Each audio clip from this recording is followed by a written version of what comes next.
Welcome back, everybody, to another episode of Dangerous Rhetoric. This is episode 126.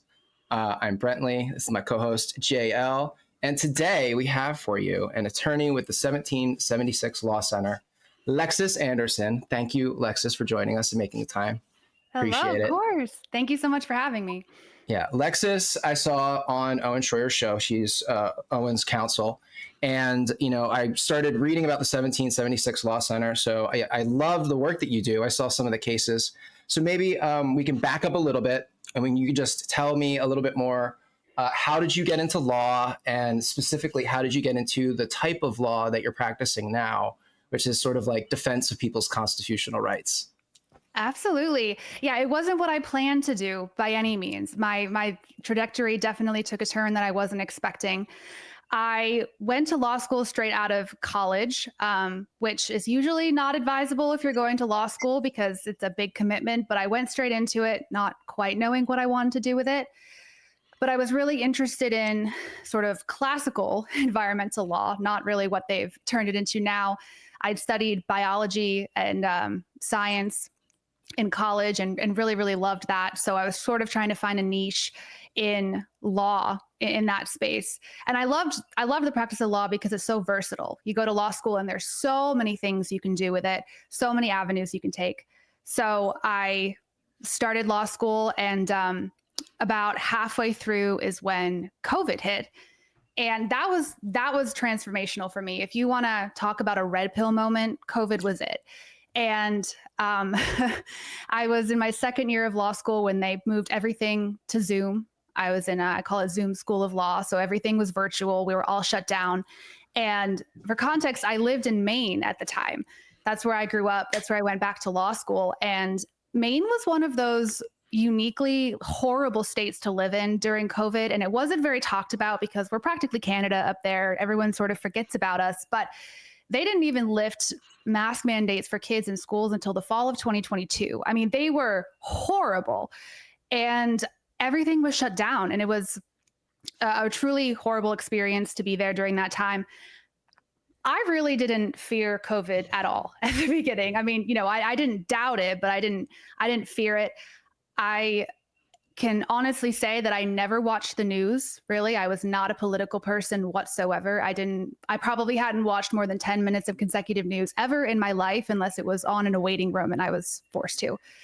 So this whole thing hit and I'm like, what is everyone so worried about? I'm like, I grew up, my mom owned a daycare when I was growing up. I was like, I trust my immune system. I've practically been a Kleenex for 3-year-olds for years, why is everyone so panicked? And it was one of those very bizarre things where like your lived experience was so much different than what other people were talking about and what the news was saying. And I'll never forget, I had a professor and this was in February. So right before the United States shut down, but China was experiencing whatever China was experiencing. And I think at the time they were reporting that about 3,000 to 4,000 people had died from COVID at that time. And I'll never forget, I had a professor who'd been visiting, teaching in China the semester prior. And so he had us Zoom call with one of his former students who was in China at the time and currently in lockdown. And she was telling us about, what she was going through and what they were telling her. And my first thought was, she has no idea what's going on. She's locked in her home. She's getting very limited information. She can't even tell us any firsthand accounts of what's happening on the ground. This doesn't verify anything for me. And then we got off the call and my professor says, because 3,000 to 4,000 in your head, like that sounds, maybe that's a lot, maybe it's not. And he goes, I want to put this into perspective for you. About 10,000 people have died from the flu this season alone in the United States. And I was like, well, then what? Like either we don't react well enough to the flu or this is a gross overreaction to COVID. So already I was like, okay, I'm not going to panic about this. And then the tyranny rolled out and it was just constant. And it was, you see the videos of the empty hospitals and, when they're supposedly really full and nothing quite made sense about the situation. And me stumbling to working in the COVID space, because that's really where I started as a lawyer, was working in COVID vaccine mandates, trying to battle against the vaccine EUAs and the approvals in the FDA. And I sort of had a roundabout way to get to my boss, who leads the 1776 Law Center, who's Robert Barnes. And he founded Barnes Law and then our Civil Rights Constitutional Branch 1776 Law Center. And I was sort of a stumbling block. I had stumbled across an interview with, it was Brian Rose interviewing David Icke. I don't know if you've seen David Icke's interviews. He had very strong feelings about COVID early on, basically painted the whole thing as a hoax. And the weird part was like that rang so much more of truth than anything that I'd heard about COVID up until that point. So I was immediately intrigued, and I was like, well, that's a very interesting take that I've never heard before.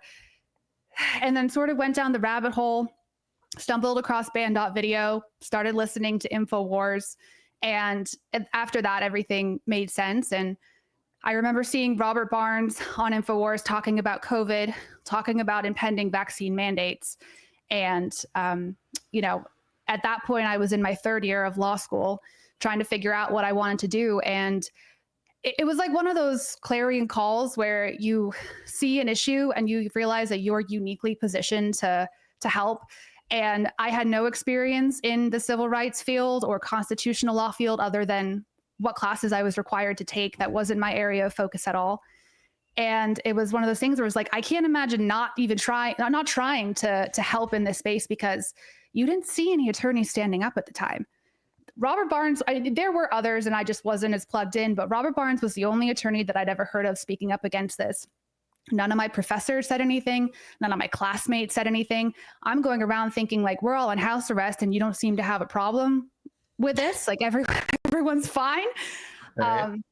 And it was at that point they were starting to roll out the shots, and we were looking at impending mandates. Maine was already discussing it. And I'm thinking, okay, well, if I get a job here, I'm going to end up probably being subject to some sort of mandate, trying to fight it. Maine had already gotten rid of a lot of religious or like personal freedom protections in their laws. And I wasn't going to sign up for that. So while I was still in law school, I moved to Texas, and I happened to reach out to Robert Barnes. He has, his email on his website. And I basically was like, hey, listen, I'm about to graduate, about to be a new attorney. I'm very passionate about what you do. I've seen you on all these platforms. And if you or someone else needs some help in this space, I would love to do it. And at that point, I was like, I would have done it for free. I would have volunteered my time to help people with this. And I ended up interning for him later that year after I graduated, and it led to a job. And the rest is history. Of coming up on, let's see, I guess was that just over 3.5 years ago. So I've been doing this since, and it's it's the most rewarding work. It's really great. That's awesome. No, it's really lucky in a way for you to sort of have things work out the way that they did, because I didn't really figure out what I was going to do after college. I bounced around to a bunch of different jobs, and it wasn't really until I got into internet commentary that I sort of found my calling and what I enjoy doing. So it's great that you got right into it after law school. I wanted to ask you about other cases that maybe you've worked on at the 1776 Law Center, or other cases they've been involved with, just so that the audience can have more of a broad idea. I've looked up a couple of them, but maybe you can just give us, what either ones that you've had experience with, or ones that you read about, or knew about after you came up with the center. Yeah, absolutely. So it was founded and many years before I joined the firm, and it was really there to highlight. My boss, Robert Barnes, represented the Covington kids in that whole scenario, and then had done some work for Alex Jones as well years prior. And so, it was, when it started, it was really to showcase some of those cases. And when I came on, we were just getting into the vaccine space, and so much of our time has been devoted to that. So the cases that I've worked on personally, and that branch of the firm has contributed to helping promote and assist a lot of vaccine mandate cases. We've had dozens against Tyson Foods, 3M, pharmaceutical companies like Astellas. Let's see. Yeah. And these were companies that were trying to mandate that their employees take the vaccine, basically. Exactly. Exactly. Yeah. And we represented people who, in most cases, had sought a religious exemption to the mandate. It was denied, and then they were fired for not taking it. And so, I mean, it was so sad. We got so flooded with inquiries because Robert was one of the very few attorneys willing to take these on. And so we've had dozens of people that we've helped with these cases all across the country.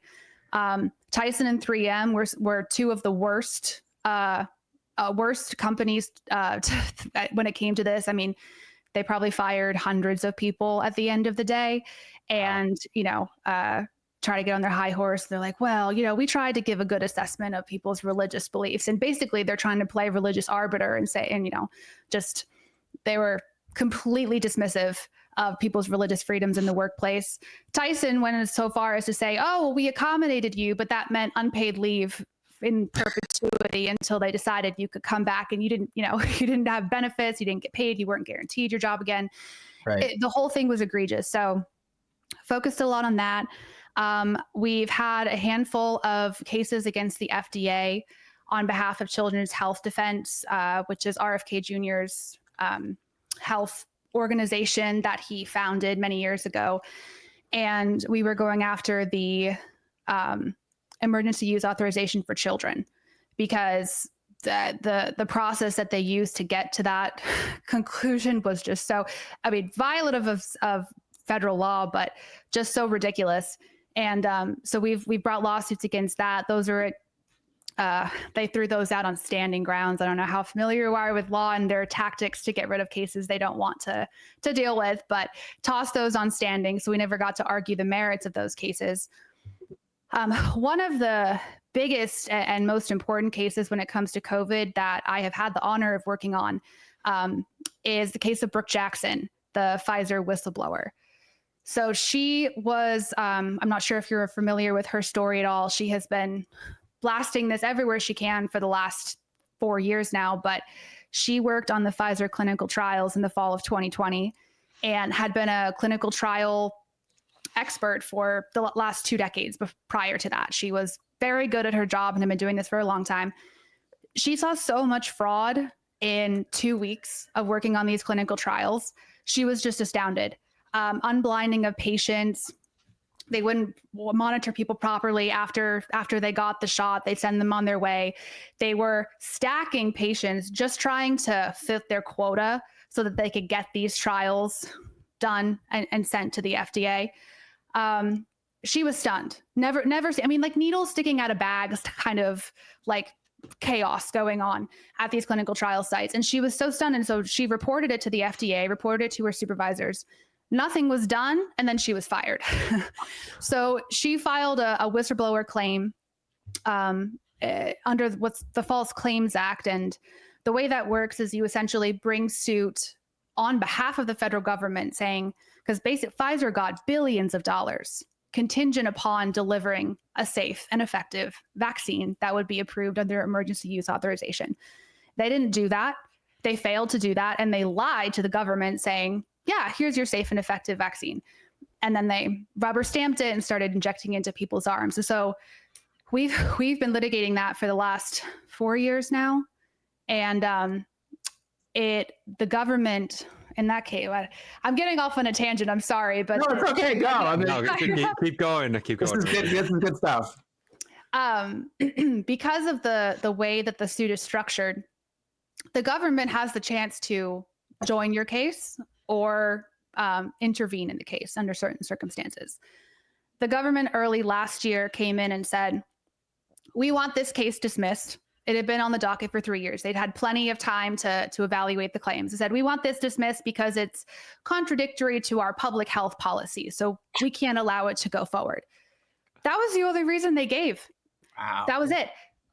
We were on the verge of getting into discovery on the case. The judge was about to rule on Pfizer and the other defendants' motions to dismiss, and we were confident it was going to go forward. So we were like right there, and nothing would give me more pleasure than to get into discovery with Pfizer Right. on the COVID vaccine. Yeah. And we're right on the verge, and government comes in and says, nope, we want it dismissed. And the judge said, yep, sure, you're allowed to do that. Wow. And we're up on appeal. We just filed our appeal brief last month. That's going forward. We are hopeful that the new administration that now leads the DOJ will be able to kind of intervene on how crazy it's gotten over there in terms of just stepping in on very valid litigation and saying, no, we don't even want you to be able to prove whether your claims are true or not. So that one's ongoing. We've got cases surrounding DEI. We have one case against Red Hat, who's a subsidiary of IBM, who was caught. Project Veritas did an expose discriminating against white men. And so we have a client who believes he was fired for that reason. They've been purging all of their executives of white men and replacing them under their DEI initiatives with other people. So we have that ongoing litigation as well. And then, our representation of Owen Schroyer, we've, helped him get to the, bring a petition to the Supreme Court for his imprisonment for his speech. I mean, the government basically cited a bunch of things he said before, during, and after January 6th and said, put him in prison because of it. So we brought claims to the Supreme Court on his behalf, and a bunch of other First Amendment issues for him. So we're busy over there. It sort of runs the gamut, but I think that's, if anything else comes to mind, I'll let you know. But that's kind of the main focus of what we're doing right now. Oh, no. I did forget one. Sorry. We also have a food freedom element. So we represent Amos Miller, the Amish farmer. Yep. And, PDA, and they've been hunting him down for his raw milk sales and his, processing of meat in a way that's not going to poison him and his customers, like the way that, they usually do with these mass facilities. So that's been ongoing as well. There's like 3 different cases pending for that. Nice. No, I mean, that's a great little gamut. I know, JL, did you want to ask a question about? Yeah, I was gonna say, because I'm in Wisconsin, right in the heart of Amish County, and the ability to go to an Amish butcher and get something is actually all meat, not like dyes, fillers, preservatives, there is something very freeing about that. But yeah, that's one thing. And one thing I was gonna ask you quickly is that Robert Barnes with the 1776 Project, they helped Kyle Rittenhouse get his case going. Was that something that he did? Because I have a few questions that I've heard people saying or asking about, and that's kind of what my basic questions are. So if I'm off base, it's basically what people have said online and just asking for clarification. That's so okay, yeah, okay. Just, sure. That's what that was before my time, but yeah, Robert was involved in the early stages of that case. Okay, yeah, that's good to know. And also, the Amos Miller situation was like an absolute travesty, the way that they went after that guy for basically just like selling the stuff that he grows on his farm to people that want it. It's like, he's not like, pushing anything. There's never been complaints from his customers. Like, really, the PA Department of Agriculture, I think, started it, or it was the Biden administration that affirmed it. There was like and they just went crazy. They went in, they stole all his stuff. They confiscated it because they wanted to test it for listeria or something. But it all just smacks of political retribution because they don't like the fact that he's this individual dude doing his own thing outside of sort of like the food TM system. Right. And they've been going after I don't understand why raw milk is like this big thing that the FDA and state departments of agriculture are all concerned about. Like, if people want to drink raw milk, go for it. I know. It's not like people are keeling over from it, like these fentanyl laced vapes, for example, one actual problem. Yeah, I grew up on a farm, and I mean, there are times you went down, we're milking the cows, we milked some, brought to the farmhouse, and that's what you had on your cereal. And then here in Wisconsin too, like I said, Amish country, we kind of have a little black market of people who have chickens, and people sell them out of their house, which I know is probably gonna be a violation of some health code law, but still, it's that annoying chilling effect that people it's our hush hush, we'll sell you some of our eggs. But it doesn't pass FDA inspection because they're not being washed and bleached and all that stuff. But it's one of those things that was just kind of frustrating. The small hobby farm, will they get kind of slapped around by government overreach for this? And it's kind of an interesting place sometimes to be. And I always love the joke with all they need to do is not steal the 2020 election, and all they need to do is not kill 100 million chickens, and we wouldn't have a black market egg market. I hate when people start talking. Yeah, they're like, "Oh, the prices are going up." I'm like, "You're calling chickens for no reason. Of course, the prices are going to go up." Yeah. I mean, yeah, but that's exactly what they have to stamp out, right? They can't let you be self-sufficient. They desperately do not want you to be able to be sustainable in your own communities. That is like that. That's and when people want to get involved in, sort of this, well, what do I do to protect myself? My first thing is like, well, meet your local ranchers, find local farmers. When that whole supply chain shutdown or the strike they were threatening late last year, I'm like, I have 4 farmers markets close to me. I'm not going to starve. I know exactly where to go. I'm in Texas now. I know exactly where to go in Central Texas to be able to get food. But that's you're their enemy if that's what you're able to do, because they lose so much power over you in that case.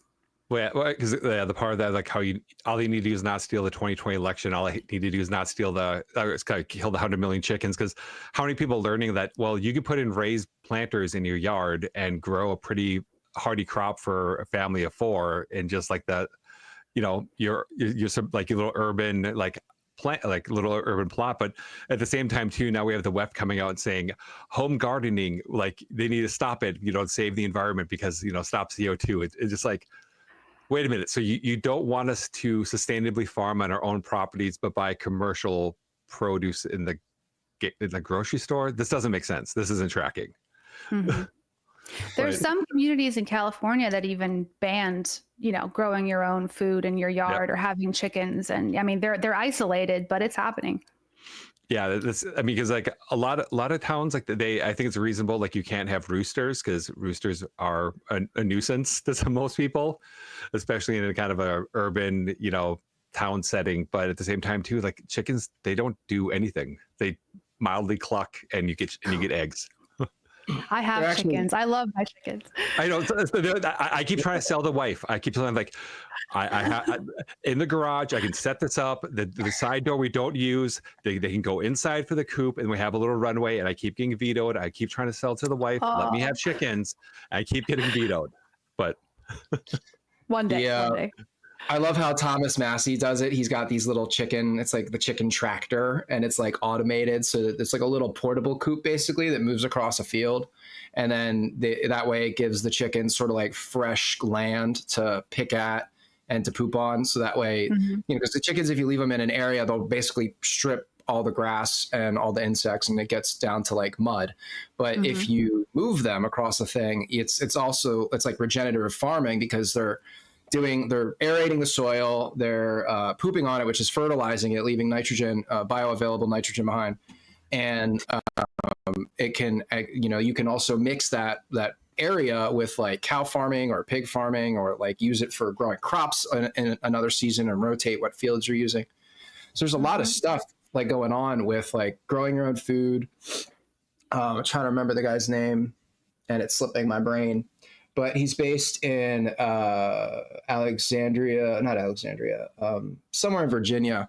But he does this whole like regenerative farming shtick, and he's got like 8 books on it, and I've read like 4 of them.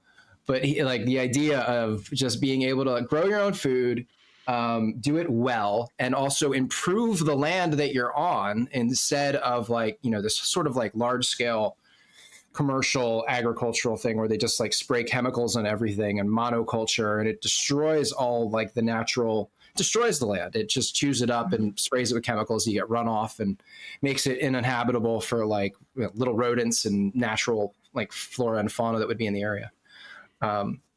So it's nice to see that y'all are out there like defending the rights of people like Amos Miller, who are just a normal dude just trying to do his thing, the thing that his family has done for probably going back generations. Yeah. And, the government comes along and is like, thwack, no, you can't do this anymore. And now we're going to take all of your money and set this huge obstacle before you. Like most farmers, like they don't make a lot of money, especially like when it's a small business. They're, sort of breaking even, or maybe they save up a little bit, but then they get thwacked with this like legal situation. And now it's like, the government knows like, okay, well, the government gets to, just go by on the taxpayer's dime, while the individual has to fund their own defense. So it's great that there's like, guys like y'all that can come along, subsist on donations from other people, and then offer defense for the people that need it. It's a great thing. I also loved the attacking of the media that they did with the Covington kids, because that whole situation was just atrocious. They just blatantly lied about those kids and painted them as these, little racist bad people. And then it was absolutely like completely contrived. They made the whole thing up. They edited the footage to give this false perception. And then they ran with it. And, I think that kid and his family ended up having death threats. If I'm remembering details correctly, they had to move at some point. So did they call in threats to the school as well, to the Covington Catholic? They had numerous like bomb threats and stuff. Yeah, those lies are dangerous. I mean, there are crazy people out there who are willing to act on it when they see something on the news that's really terrifying to them, and when they're based off of complete lies, it gets deadly. Yeah, no, and maybe now. Yeah, well, I mean, that's the sense we could pivot into current events and your defense of an Owen and the situation that he just had. I mean, everybody, if you're paying attention, and I've been living in Iraq for like the last 3 weeks, really. Conservative media personalities, conservative influencers, people that have conservative accounts online, have been getting huge amounts of swattings, dozens of swattings. And unlike anything we've seen before, previously, Tim Pool got swatted like 10, 12 times, like years past. He eventually got private security, and that sort of took care of the situation for him, because, it's nice to be able to afford private security. But when you're, not, everybody doesn't have that ability. Not everybody is making that level of money. And so it's crazy now that these whoever they are, it seems to be organized, at least to me, it's like on the face of it, just to have so many, and specifically targeting conservatives, and it being sort of just like, from bigger names like Owen and some of the other accounts, like I think it was Clown World and I got Clown World. I mean, Catturd had already been swatted several times. Rhetoric Broderick got swatted. Yeah, I mean, they did Marjorie Taylor Greene. They did just so many of these people who are just doing their own thing. And they have to have a swatting called on you, like, to me, that's like attempted murder. Like, somebody is literally trying to kill you, your family, your pets, because having encouraging or, using surreptitious means to inspire a SWAT response at your residence it can have deadly complications. We're lucky, thank God so far, that, none of these have resulted in death or severe injury. They've all resolved peacefully. But the footage with Owen that I saw anyway, it looked like it could have gone very bad very quickly. He was outside. They were barking contradictory commands at him, like, very quickly. Lift up your shirt, don't move, like all of this stuff. And I've seen previous footage. There was one guy who got called on at a what was his name? Daniel Shraver, something like that. He was like in a hotel and had a 911 call on him because he had people thought they saw the shadow of a gun or whatever.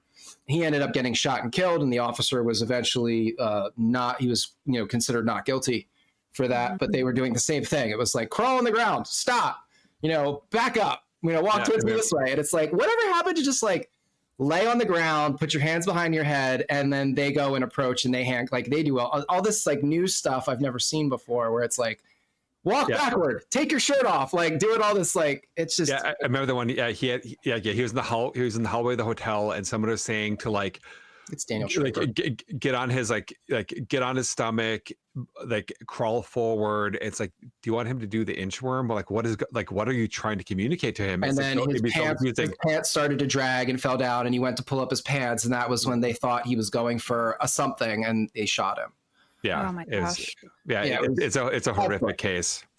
But thank God nothing like that's happened. But that's when I saw that video and I saw them barking those contradictory commands. I was like, this is dangerous territory. And then you have people like Jamal Bowman, former representative, infamous fire alarm puller in Congress, who got away with a slap on the wrist for that, even though it was interrupting the ongoings in Congress.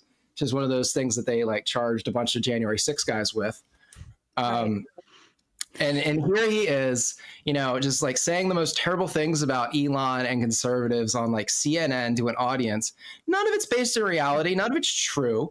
It's just, you know, it's clear that these people are trying to sort of stir up this ire to infuriate their base. And then look what happens. Now we've got these record swattings. We've got terrorist attacks on Tesla places.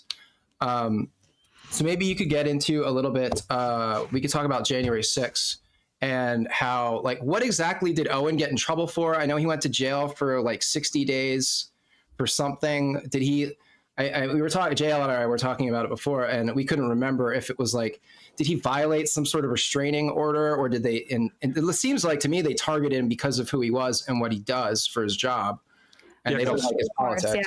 Yeah, because the one thing, like I always like the question I had with, like, you know, Robert Barnes with the conference, because like I see a lot of people saying that is because he had a prior restraining order to not be at the Capitol, even though he wasn't actually at the Capitol. He was talking about the Capitol. It seems to be like a weird kind of like muddying the water discourse that's going on. I was just hoping you might be able to clarify that muddiness for a little bit. Wait, sure. Yes. Repeat that again. You said people are saying like, what? So people are saying like he had a restraining order that he couldn't be at the Capitol, but then because he was talking about the Capitol on January 6th, that made him somehow inciting. And I was outside, actually. He never went in. Yeah. I mean, that was ultimately the remaining charge was related to, it was basically a trespassing charge related to a previous, you know, event at the Capitol when he had, well, there was when he basically got arrested for standing there with a little sign and the piece of tape over his mouth, and he was there basically making a point that there are all these other people being able to protest against Trump in the Capitol, and then he shows up and they literally had his name on a list and were told that he had to be removed, and he ended up getting arrested for that and spending night in DC jail because of that. So it was like a remainder of that event, and him being on the Capitol, they charged him with trespassing. And that was ultimately the only charge he was left with. And they sentenced him to 60 days. But the egregious part about the sentencing was when the DOJ wrote the sentencing memo, the entire thing was about his speech. He was facing basically a trespassing charge. That was what the whole sentencing was supposed to be about. And they dragged in all of his comments about the 2020 election, criticisms of Biden and his family. The whole thing was quotes, like the whole thing. You know, trespassing, what you say is not an element in trespassing. That's not supposed to be an extenuating factor about whether you get more jail time or not. And they only made it about that. And, you know, the only thing the judge said when he was doing his deliberations was, well, I'm not considering that, but, you know, I'm still going to give you 2 months for your trespassing charge. And so the whole thing was all about they claimed that it was an incitement of January 6th. He stood out on the Capitol, outside the Capitol, trying to stop people from going in with his team that he was there for with work. He did not go into the Capitol. There was no altercations with police, no incitement of violence. He was trying to stop people from going in. And, but their entire thing was, look at what he said about 2020. Look at what he said about the Democrats and the administration. And then they went so far as to say, well, he's still talking about the 2020 election, so he must not feel remorseful enough. So therefore, you should give him more prison time because he clearly doesn't feel bad about any of it. Again, nothing related to a trespassing charge. So it got completely out of control. And that was what we had moved forward on with the Supreme Court petition, basically saying you can't enhance someone's sentence because of things that they say. That's a First Amendment violation, especially when you're dealing with this kind of a charge. Yeah, no, and that's, complaining about the 2020 election results and criticizing Biden is like literally like First Amendment protected material. You're criticizing the government. You can't punish somebody because you don't like what they're saying about the government or how an election was run. Like, that doesn't make any sense. I wonder if the judge in that case has made other similar questionable rulings when it came to January 6th people. Just because I know a couple of the judges were like relatively infamous for giving these harsh sentences to January 6 people. and then dragging all this other stuff in with it, and making a big point about things that they said. Mhm. And Well, that was the crazy part, because there's, a lot of different events embedded in his situation, and every single one was an example of political persecution, in the sense that Democrat demonstrators had done the exact same thing and had nothing happened. There was no charges, no jail time, no nothing. And so you have these other events where they're persecuted because he's a conservative voice. And then that drags on, doesn't get resolved because this complete, clown world going on in the DC court system. And then Right. it muddies the waters in these other cases that should have been, non-existent to begin with. So, it's a series of political persecution events. And I think that's what people don't realize. They look at it and they're like, well, okay, he did this. It's like, but when you look at the actual facts of the situations that he was in, he always got substantially worse treatment than people that had been doing things basically the day before, that were far more disruptive than what he was involved in.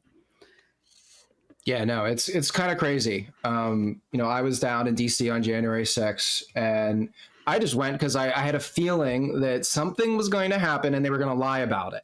So I wanted to go down there with my camera and just talk to people in the crowd and just sort of be a witness to the events. And, we went down there. I got some really good footage. There were so many people. I was just shocked by the sheer volume of bodies in, the area around the Washington Monument. It was just a sea of people, like from all like angles. You could see in every direction. I was like, this is crazy. I climbed up on top of porta potties and I was just getting like sort of panoramic footage. Had you been to either of the ones prior in November or December? Okay. No.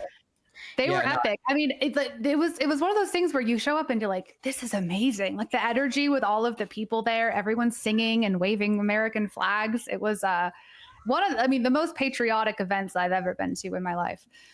Yeah, it was very, very peaceful, a lot of excitement, a lot of energy in the crowd. Mm-hmm. And so I was there. We watched Trump speak. We actually got like really good positioning. We were like right up against the fence, so we could like hear everything. And then, he's finished his speech, and he was like, oh, we're going to walk over to the Capitol. We're going to like peacefully assemble outside and just like make our presence known while they do the official, counting and confirmation inside. And I was like, that's like great. Cause like we're going to, let them know, like Congress know that we are here and we see like the scam. And, like just you think about that, while you're doing your work. Mm-hmm. And that was also when an official challenge to the election was supposed to be brought on the floor of the Congress. And there were Congress people who were ready to do that. And then, of course, as soon as we get over to the Capitol, by the time I got there, it was clear that something was happening was not right. There was already, I saw like smoke bombs in the air. I saw people climbing on the scaffolding and stuff that they had set up for the inauguration. And I was just like, this is weird. Like, I was like, why are they all like, all up on the building? Like, and I was like, where's the police presence? There's no police presence that I can detect. It seemed a little bit like a free-for-all. And as I, got closer to the building, there was these guys that I saw who were wearing like military style gear, you could say. They had like fatigues on and like, body armor or like those little like tactical vests. Their faces were covered and they had like hats on and stuff. And they were like, come with us. We're going into the Capitol. We're going to, like come with us. And I was like, no, that's a very, very bad idea. I was like, first of all, it's like the number one rule whenever you're protesting, you don't break the law. Like you don't do things that could possibly get you into trouble, because that sort of invalidates the entire point of your political protest. All of a sudden they can say that, oh, you're, violent. Oh, you did this, that, and the third. And so it immediately like, completely cuts off your reason, your justification, your clout. And when I saw that, I was like, don't do that. That's a bad idea.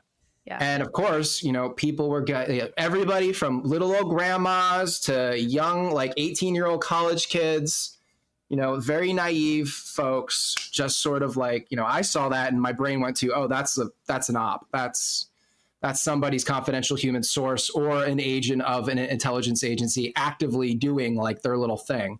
Right. And Well, because we wanted the process to move forward. Like you said, there were people ready to challenge it. We purely just wanted to show our support and be like, hey, these are the people that if you don't go forward with your legal challenge, we are behind. Well, one, we're behind you and we support you and we want you to move forward with this. But like because you're our representatives and you're here to represent all of the people who see the fraud, and we are all going to support you in that decision because obviously they were up against a lot.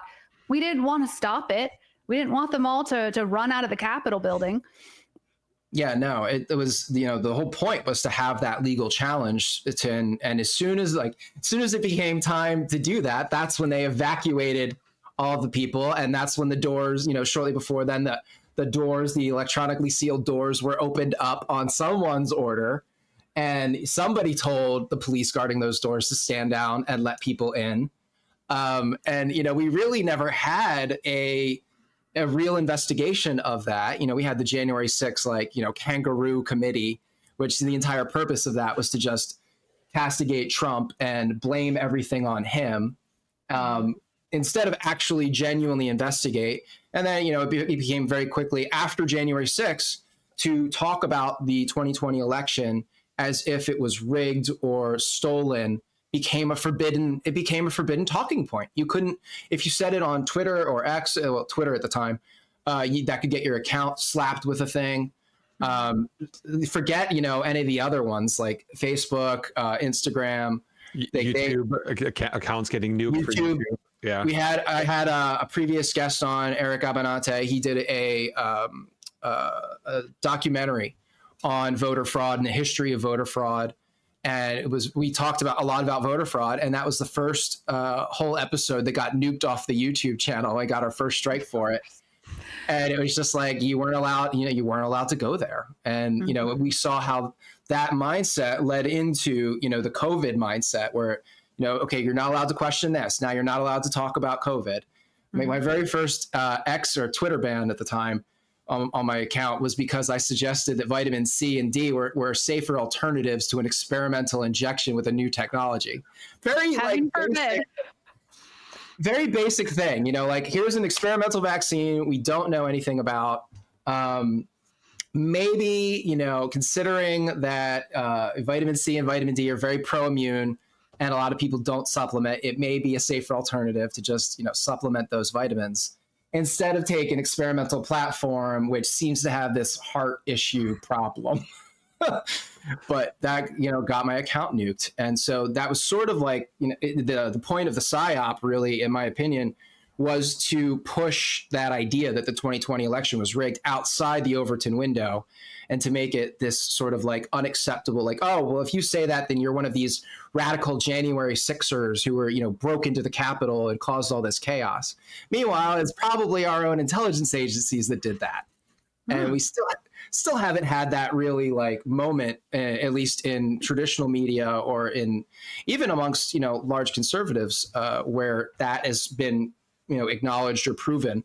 And we know, the Nancy Pelosi, Liz Cheney's of the world did a very good job of sort of deleting all the appropriate evidence, which is actually, ironically, against the law under that one USC code. I can't remember what it was. But when you delete data that's the subject of a congressional inquiry in order to cover it up, the Enron rule, I think it was. And then the Supreme Court eventually ruled that that wasn't really applicable, except in all cases, except for a very small number, where people actually went inside and possibly destroyed things inside the Capitol. But I just thought that, that whole event was just really crazy. And then we led right from that into COVID. Yeah. Oh, remember the DHS had listed, remember when they released their list of what they consider domestic terrorists, and one of the categories was if you question the 2020 election, and they made you feel like a domestic terrorist. I don't know if you recall leaving DC, but I will never forget that next morning we all showed up to the airport, and it was the eeriest feeling because we all knew something was coming after the events of January 6th. They put us on that curfew that evening. The next morning we're leaving, and it was are they going to let us leave? That was how it felt, because you turn on the news and they were calling us domestic terrorists. And then DHS a couple months later followed up with their little PSA, also calling us domestic terrorists. And that was a wild, wild experience because you're like, they really are your enemy. They really are. There are people in high levels of power that truly hate you and will do whatever they can to suppress the truth. We still see it with COVID. And it's crazy because you wonder how long it's going to take, because the conscious people are aware now. I mean, or at least it's not as taboo. People have come around. I mean, I was telling people not to get the shot in the fall of 2020 before it even came out. And, I obviously I do not want to have to say I told you so in that situation. I wish that everyone had just listened. But people have come around because they've gotten it. Things have happened and they see it now. And at the very least, they're like, you weren't crazy to tell us that, there was valid reasons for you to be concerned. They might still not agree with me. They might still have gotten it, but they're like, okay, you're not a conspiracy theorist because you were suggesting we should take a beat and just wait and see what happens. But it's one of those things where you want results, right? You want this to be acknowledged at the highest levels of power. You want the people who committed these atrocities to be indicted. You want to see some people pay because they knew what they were doing at the time. And, even to this day, it doesn't really feel like we've ever gotten justice for so many of these like very serious lies that were told to the American people.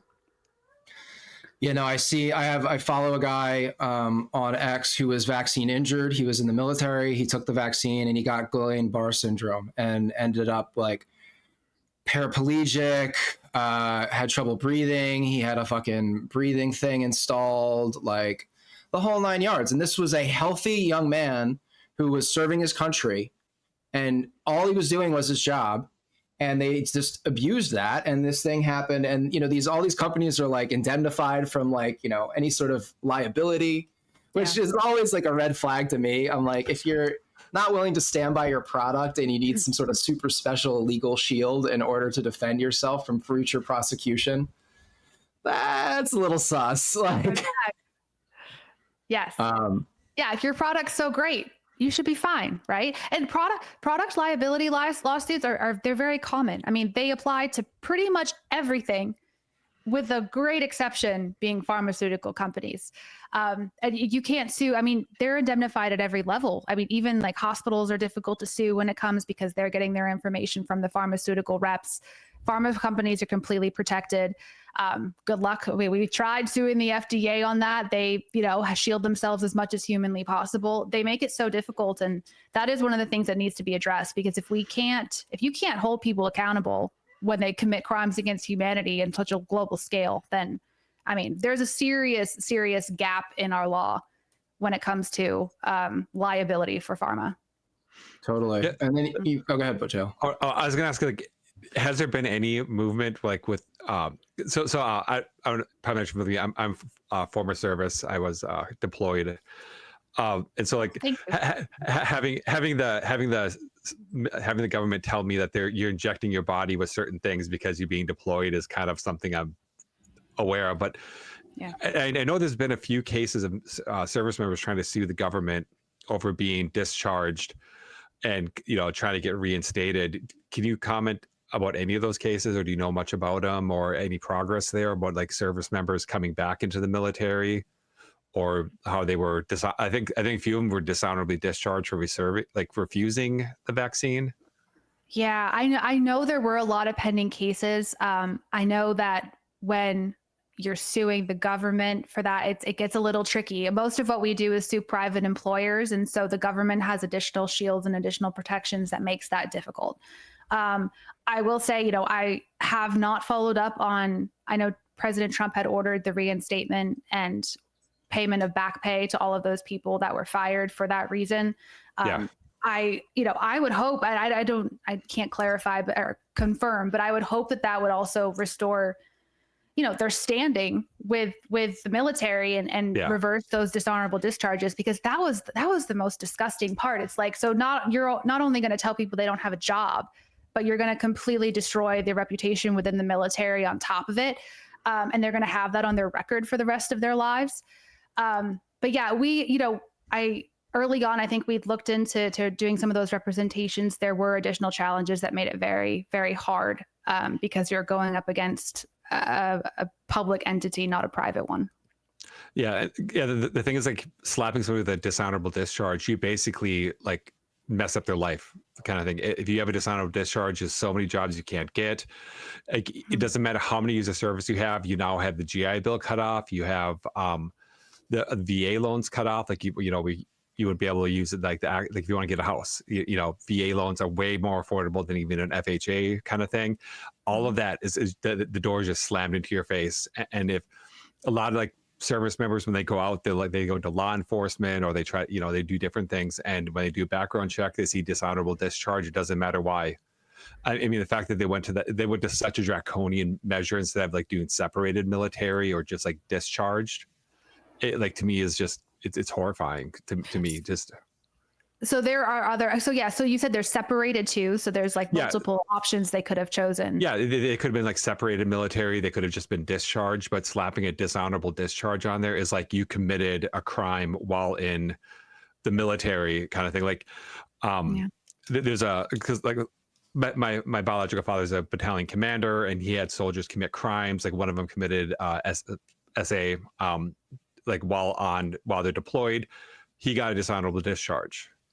And to me, like, in my brain, it's like, yeah, that's what the dishonorable discharge is for.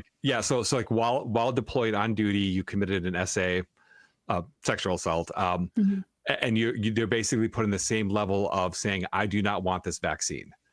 Right. And it's like, when I was deployed, it's like, I had to get the anthrax vaccine, I got pre-rabies exposure, I got like so many things, but to me, I'd be like, okay, well, can you give me like the dead virus version, like all the other normal vaccines? I'd be comfortable with that, but I'm not comfortable with this. But and then, and to me, just like, it was just a purely like punitive measure to go that far. It's, to me, just very sickening and sad to do that to the military. Oh, absolutely. But they're already risking their lives for their country. Yeah. I don't mean to get my soapbox. When it comes to military stuff like that, I do get a little heated. No, I don't blame you. That's what I was very pleased to see that Trump had made that move, because I think, for those of us who watch the fallout of all the vaccine mandates and everything, people can, it's horrible no matter what circumstance you're in. But, the private sector, you can go get another job. There's other avenues. But like, when you're doing that to people and destroying elements of their life and they can never get that back, I mean, it is punitive. That was the whole intent. They wanted to make it as unpleasant and uncomfortable for the unvaccinated as they possibly could. Yeah. It's just crazy. It's crazy to this day. I mean, I think we just passed the 5-year anniversary of the shutdown. And I mean, I'm still in it every day. So it's crazy to me that 5 years has passed since all of that. Yeah. And we're still sort of in this, situation where it's not acknowledged that the COVID was largely like, it wasn't a hoax per se, but it was largely a media amplified scam in, in that they were exaggerating the danger of the disease. The infection fatality rate on average was something like 0.5%, if I recall correctly. Yeah. And it doesn't really, and if you talk about people that are under the age of like, 40 or 50, it's even less than that, like 0.01%, basically non-existent for anybody under the age of 30. It just simply wasn't killing people in the ways that they were trying to, present in the media and drive that fear up so that, when the shots came out, people were all excited to go get it because they thought that, I can do my duty and we'll get through this and we'll get back to normal. And it's like, we never left normal. Like, y'all just kind of like went cuckoo bananas town because of how afraid, you got of a cough. And, we had a bad flu year. Yes. Like, a lot of people did die. But the funny thing, oh, I'm sorry. Please. I was just going to say the funny thing was that after the shots came out, the death numbers went up. And so it was like, Yeah. Well, see, that's what I found funny is that even the conversation about like comorbidities that would make it worse, you couldn't even talk about those. Like how Brentley said, being over 55, having COPD, being overweight, diabetes, like diabetes, anything that could make you at a higher risk factor, like you couldn't even discuss those. Like, hey, go outside and go for a long walk. Like, you couldn't recommend that without getting like censored. And it's kind of sad that Wisconsin's pretty much a red state with like three blue cavities in our state is the best way to put it. But we're like, even now, like we constantly hear about like the triple threat, like COVID, RSV, and the flu season. Like we're constantly fed this. And like I live in a college town, and I still see college age people walking down the street with masks on, like every single day. Like I take my dogs for like a 2-mile walk every day, and I see them with masks, and I'm like, whatever the media did has broken people's minds. Like they psychologically damage these young people. And there's one person I told Rhetoric before, like when I go to the library, I see him a lot. He will like literally like go out 6 feet, like even into the street, to keep a 6-foot distance as he passes people walking, and he's wearing a mask. And I'm just like, I feel so bad for this person. Like they mind broke this person from the news coverage and just being so fearful. And I just feel bad for these people. It's there's some people who like the term mask hole really applies, where they're just kind of a complete a-hole about the mask. But there's some people who are just, they now have a constant state of fear. And I feel I feel bad for these people, because they in good faith probably listen to the media, and now they're just living a constant state of fear. And it's really sad that was able to happen to America. Yeah. I don't know. So one thing that we did with Owen was we FOIA requested records related to, I don't know if you remember the COVID snitch line that Governor Walz at the time set up in Minnesota. So, we weren't trying to out anybody, but we were just curious, what were people reporting at the time? And half of them were like, I saw kids playing at the park today. They're clearly from multiple different families. And people were going out of their way to call, email, send these tips in. There was one woman who's on her bike, and she was mad because there were people biking next to each other without a helmet, or not without a mask, in the same lane. And I'm just like, what are you doing? Yeah, and all these people, Minnesota. yeah, but it was insane. One sister ratted out her brother for going to someone else's house, and like, what do you want? You want the police to show up and harass your family member? It was ludicrous. But you do feel bad, because you're like, there's something mentally just broken in these people. I mean, they clearly were bored and lonely. They wanted to call back from this hotline number because they're staying at home, not interacting with people like they should be. But you're like, there's a mentality there that I just cannot relate to. But it must be very unpleasant to live inside their minds. Oh, no, I mean, because like New York had their snitch line too, but like Minnesota, like with their snitch line, especially the metro area, you have a bunch of busybodies. And like my jokingly arch nemesis there, she posted on Twitter at the time how her and her kid were someplace, and the kid saw other kids practicing baseball at the park, and he starts screaming at the other kids how they're under a lockdown and they need to not do that. And then she did the hashtag proud parent. Oh no. And I'm just like, so you're trying to intentionally raise a sociopath. Is that what's going on here?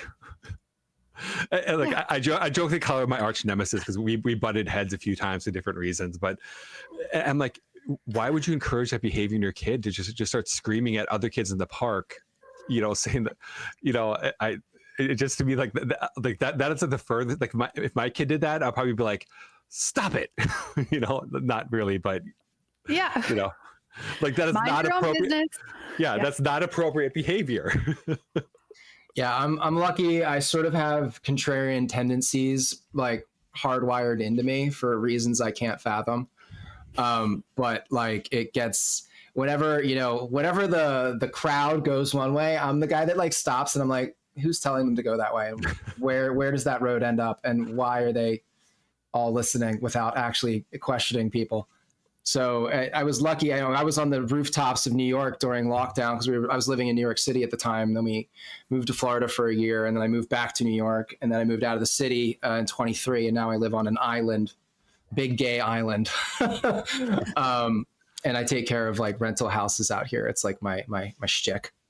But the watching people, at 7 p.m., the pans, for the essential workers, we're banging pans outside the window. And I got so sick of it. The banging of the pans at 7 p.m. It went on for weeks and weeks and weeks and weeks. I forgot about that. Oh, Lord. See, I never saw that happen. And honestly, it would drive my dog crazy because my little guy, he's not on the bed, but my little guy would, whenever it start up, he would just start running through the apartment barking because he didn't know what was going on. And I got so fed up. I had a megaphone. I went up to my roof with my buddies and my sister, and we started blasting like, this is really bad idea. Like, this is going to destroy the economy. Like, y'all people are clapping for the wrong fucking thing.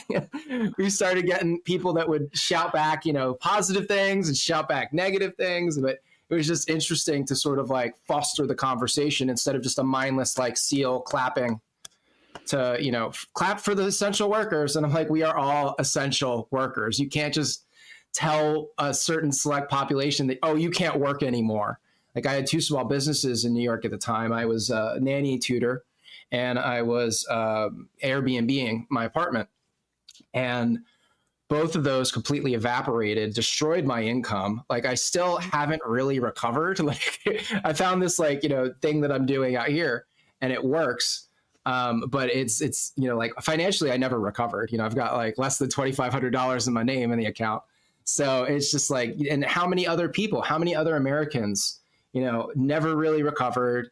We have this huge drug crisis out on the West Coast with a lot of mentally ill people, just getting high on fentanyl on the streets, living outside out there and being enabled by the local governments to do this. And to me, it just seems like it's one sort of like slow, I think the term I've heard bandied about is auto-genocide, whereas it's the idea is you're trying to kill off the population of your country and you do all these terrible things to stress them out, which is the opposite of what government should be doing. It's like everything has become its opposite. It's very disturbing.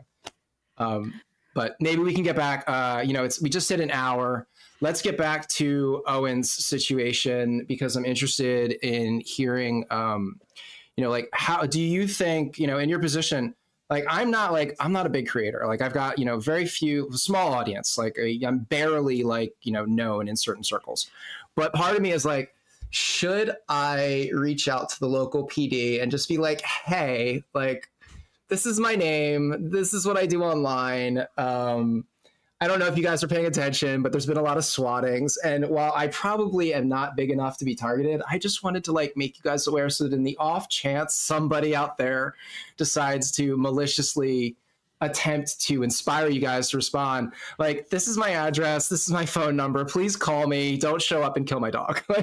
Is that a good idea? Like, should I be concerned? Or at what tier do you think people should contact their local law enforcement and just be like, hey, are you aware of this? And please don't come to my house crazily at night. Yeah, absolutely. I mean, look, I think early on it may have raised a red flag if you just unprompted were like, hey, this is happening, but it's gone on long enough. There have been enough high profile people that have made political statements. The FBI has made a statement. DHS has made a statement. The DOJ, I think the DOJ, it's out there.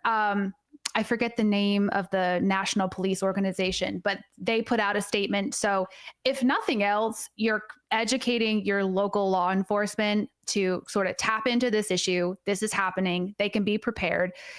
Because I really think that communication here is going to be key. It's going to prevent those horrible accidents from happening because they might go into it with a shadow of doubt in their mind thinking, okay, is this a legitimate threat or not? And use more caution. And so if you're at this point, because it's been going on for 2 weeks and enough people have spoken out about it, I think if you have any inkling that it might be a possibility, then yeah, go ahead and let your local law enforcement know. And I know depending on where you are, some law enforcement have been taking this much more seriously than others and have really mobilized on this. And there's nothing wrong with that. I mean, I think you made a comment earlier that you think must be a coordinated group effort to take this on. And I would imagine the exact same thing. It doesn't seem like it could be one individual doing this. And, I do imagine it's the same group doing this across the country, but the more resources that we have devoted to figuring this out, the better, because it really needs to stop. It's getting out of hand.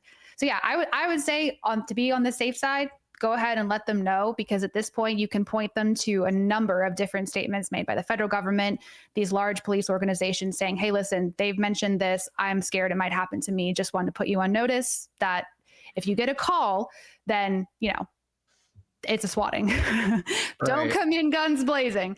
Just call me first, please. Like, here's my cell phone number. Because my little guy, he's like 35 pounds of like raw, aggressive, I will defend this house and, attack anybody that enters inappropriately. Yeah.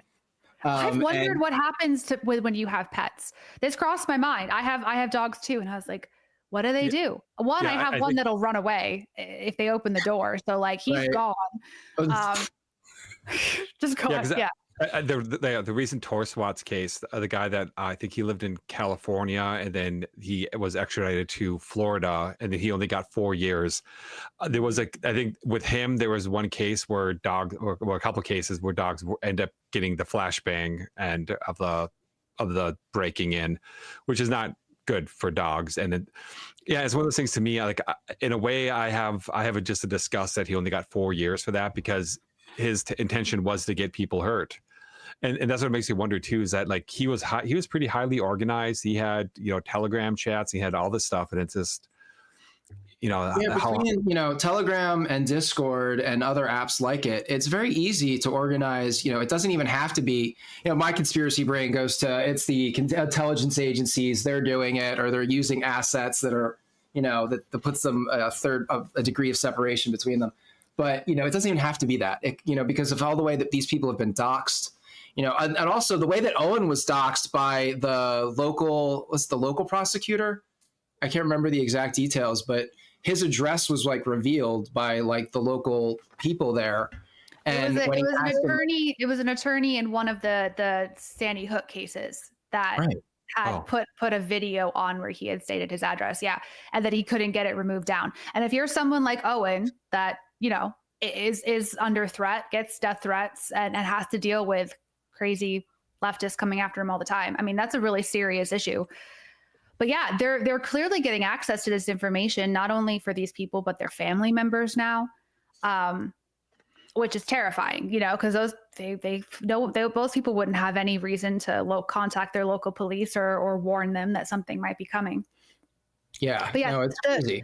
The prison time is really interesting, and this is something I've been looking into, because for many states, the penalty is very low, very low. It's usually just, a very short jail time, very small fine. And in situations like this, I think it's one of those things where they're not imagining that it's going to be applied in such a terroristic way. They're not imagining it's going to be a form of domestic terrorism. Maybe they were thinking when they drafted these laws, it would be some sort of really bad prank. I don't know, but the penalty is very weak. But when it's applied in this manner, I think there needs to be some sort of method to make the punishment fit the crime, because it is a form of terrorism. It is a form of attempted murder. And we're lucky at this point that somebody hasn't gotten injured. So is it prosecuted under like a false 911 call then? False report. Yeah. False report. Yeah. Okay. Yeah. I mean, it could be called swatting. Some states have just referred to it as swatting, but yeah, it's making a false police report. Okay. Yeah, the other thing I saw was that they were sending, like anonymous pizzas to people's houses. Yeah, the pay on delivery. Yeah, like a little pay on delivery, but also just to be like, hey, like anonymous person out here has your address. Like, yeah, because I think that's what they did to. I want to say Juanita Broderick, but I know it's not her, but somebody else. They had the name of the person from InfoWars who's recently killed. Their name was on the Jamie order. White. Yeah, Jamie White. Jamie. So the pizza was to be delivered to Jamie White, to that person's address, and to me, it's like that's a threat. That's like. Mm-hmm. That's kind of like if I had to put a name on someone's bullet, like put a name on a bullet and post it online. It's the same equivalency that you're making a threat. We think of the psychological element there. It's very twisted. Yeah, so you're attempting to inspire fear in a target because you don't like their politics. It's literally the definition of terrorism. Yeah, and that's what I say. It's like, if I were to do an action like that, I would expect to have police knock on my door and be like, hey, you can't do that. That's a threat. And the same thing too, like sending pizzas in the name of somebody who's recently murdered. that's a threat. That's kind of like, and I We just, still don't know if, Jamie White was murdered because of who he was and what he was doing, if it was a targeted attack or if it was a random act of violence. Like, the police still haven't explained that. The investigation's on, it's very, very early in the investigation, and hopefully they find the person or persons that did it or responsible. But, it just goes to show, like, there are life and death consequences to just simply wanting to speak the truth and give your political opinion in America in 2025. It's like we fought a war over this like 250 plus years ago. Like, you think like people would be okay with people just giving their fucking political opinion. And no, it's like sometime it was like really when Trump came into power, the media apparatus and everything became hyper polarized. That's also when wokeness kind of took off, and the gender bending of minors and all this other stuff. And, the January 6th, and COVID followed. But it's, kind of just important. Like, and that's why I'm thankful there's like people that are out there like doing the good work of like defending the spirit of the Constitution in practice.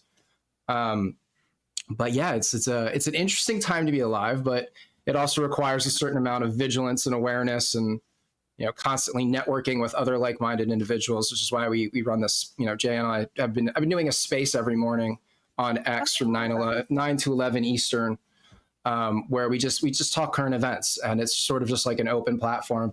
Anybody can come up as long as I can tell that they're not like a scam account from Gambia or something weird. Yeah, there's a lot of those. You get the scammers.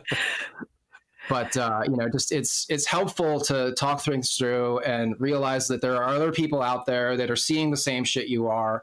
Because sometimes we feel a little isolated. You feel like am I the only one that's seeing this? And then you get on the internet and you're like, no, like there's there's thousands or millions of other people that are thinking just like this. Absolutely.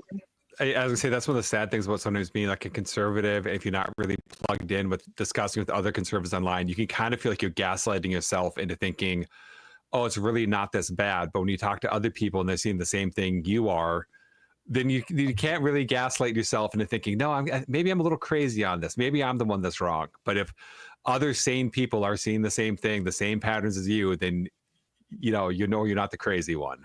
And I think that's why networking and discussing with people on social media is very important. I'm going to pause it real quick. Okay, now we're back. So I thought maybe just to wrap, we could, Lexis, you could tell us a little bit about Owen's next steps. I know he mentioned potentially deploying lawsuits against people that are, contributing to the situation. I don't want you to like get it, obviously what you can and can't say, but anything you could tell us about what is it like, what do you think you'll be doing in order to sort of defend his rights in the space? So that, other people can see, like this is what you can do if you end up in this situation, or what people in this situation should do. Yeah, absolutely. Yeah. So we're basically at this point exploring every legal avenue because, Owen's position and mine is that this should be treated as attempted murder and needs to be taken more seriously. And the people accountable need to be punished because, what they're doing is completely ridiculous. And we're hopeful that law enforcement on the federal and local level are going to take it seriously. But if civil lawsuits need to fly as well, then we'll certainly be going down that avenue. So at this point, it's really trying to figure out, the kind of the chain of command here. Owen, he was talking on his show the other day about trying to go through the pizza delivery companies to see what sort of information he can get from them to try to maybe get an IP address or some sort of information that we can use to track down where those calls came from or where those orders were placed from. Obviously working with local law enforcement, try to get to the bottom of that 911 call, where it was coming from. A lot of it's contingent upon the speed of their investigation because there's only so much we can do. But obviously looking into, his Fourth Amendment rights and how they were treated the night of the swatting. You can file civil lawsuits for attempted assault, attempted battery, attempted murder when all is said and done. And certainly, once these people are identified and we're, hopeful and confident that they will be, then those will certainly be avenues that we're going to go down as well. But I think that, go ahead. I was just going to say, what do you think will happen in the event that these people are not located in the United States, or that they were, the calls came from outside the country, or that they, perhaps spoofed, and were able to have them bounce from outside the country? I guess is there any legal recourse in that case? Like, say they're in Canada, for example, because I know that happened not too long ago. Yeah, I mean, as far as I understand, they still broke a United States law. I mean, they're targeting American citizens, and our law enforcement is more than entitled to protect those rights. So, regardless of where they are, there are legal remedies that we can pursue on either a criminal or a civil level. Sweet. Oh, that's exciting. Yeah, JL, I hope that everyone thinks that way, because, again, like I said, some of the penalties are not very great. And, this is something that needs to be treated with utmost seriousness. And I think we've seen just like the fear mongering from like the swattings, the Tesla attacks, and how dangerous it can really get when these things go unchecked. And I do feel like there's a level of just, cockiness and trust that, the penalty is going to be worth the terrorism that they're committing. And we can't let that be the case, because we need to prevent this from happening in the future. Yeah, I think a few states I think Minnesota is actually putting in an anti-doxing law. I think they're working on it. Oh, good. If I remember correctly. And then there was that website called like Doge Hunters or something, where they got the registrations for that stuff is crazy. For like Tesla owners. There's that case, I think exactly what it was, but there's this younger lady. She didn't have her kids with her, but somebody just went completely batshit behind her, cut her off, slammed on his brakes, like approached a car, started screaming at her. She's basically driving a Nazi mobile and all this stuff that he was just so triggered by seeing somebody thing. And it's, and the thing is, like, honestly, facing penalties is the only way I think to kind of get past this. The most outrage is the most correct mentality that a lot of people have, is that you can't road rage like that. Like to me, like that should be like charges for road raging, because you passed, you slammed on your brakes, you created an emergency situation. She could have rear-ended you. She could have been rear-ended just because you couldn't handle the car she was driving. And we need to have people prosecuted for these kinds of things, because that is not acceptable behavior. And I think that laws we have, I think could be a little bit more robust, but just enforcing laws we have for stuff like that, as we're seeing the people who are keying Teslas, they're doing other stuff because somehow they don't know Teslas are basically 360 cameras, and they just crazy. There have been some wild videos that have come out recently. I'm sure you've seen them, but I'm like, what are you doing? Some very inappropriate things around Teslas. So much clothes on, please. Yeah, there's a guy who induced self-vomiting onto a Tesla, and I'm just like, yes, some guy, he has like a Free Palestine shirt, and he has a little kefir thing, and he basically fingers his throat and throws up on the Tesla. And I'm like, what kind of like all I can think is like this is like a horror movie where someone's demonically possessed. Like you induce. I don't get it. It's just like, part of me is the fact, like, if you can't understand it, it probably shows you're mentally healthy. Well, you look at they had a protest in Austin yesterday. You're just like, what are you doing? It is sad, because they're just touting out these things that they hear, online or in the news, about Elon being a Nazi and all this craziness. And I feel like they don't really quite know what they're out there saying. But people were commenting that at the cutoff time, they were leaving pretty promptly, which I've been to my fair share of protests. People usually kind of stick around when you really care about the cause, but they skedaddled.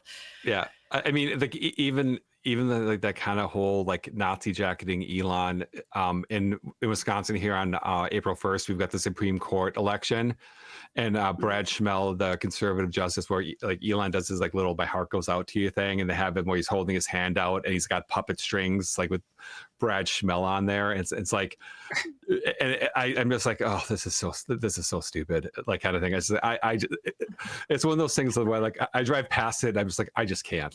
I can't look at that longer than to see just the basic image. But I don't know, it's just one of those things. It's like, who is this messaging for? Because like the people who want to believe it already believe it, And then you have people who are generally kind of middle of the road and be like, oh, that's just stupid. It's, I don't know. I mean, it's just, they just keep pushing this weird narrative. And I'm like, this is what's lost a lot of ground for you. But Yeah, it's what they have left, though, right? I mean, they're clinging to whatever they've got. I mean, if the only move is to double down, you just keep doubling down. Yeah, and it's kind of what we've seen in the aftermath of Trump derangement syndrome, COVID. Now it's like Elon derangement syndrome. There's this small percentage of the populace, primarily on the left, but they also exist on the right. But whatever their chosen authorities deem to be true is what they believe is true, and then they act in accordance with that belief.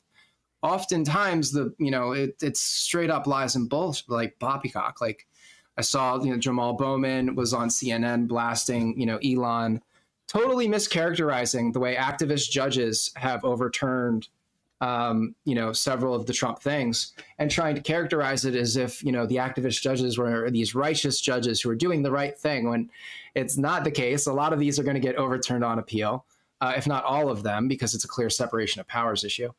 But they make the lies sound convincing, and then people are convinced, and then they engage in these acts of lunacy because they're believing the lies. It just goes to show you, like, you really got to be careful with what you believe to be true, because if you start believing a bunch of lies are true, you're going to act like that. And then, you could be inducing vomiting on particular brands of cars. Like, it's like kind of like where the crazy ends up. So we could wrap it there. Thank you, Lexis, for your work. Yes, thank you for joining us, spending, an hour and forever with us as we, go around the gamut of things. Can you tell people, if they want to support the 1776 Law Center and your work financially, how do they go about doing that? Absolutely. So 1776lawcenter.com. There is a place where you can contribute.